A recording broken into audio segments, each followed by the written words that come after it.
Quisiera quedarme con eso.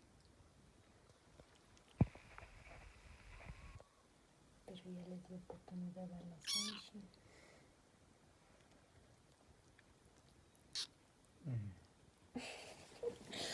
Yo, marica, y me dijo, yo, parece la Senshi cuando chiquitín, bonita.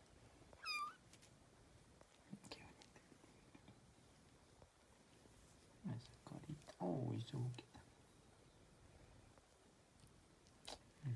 No mucho pedo. Y ahora me voy a llevar un saco.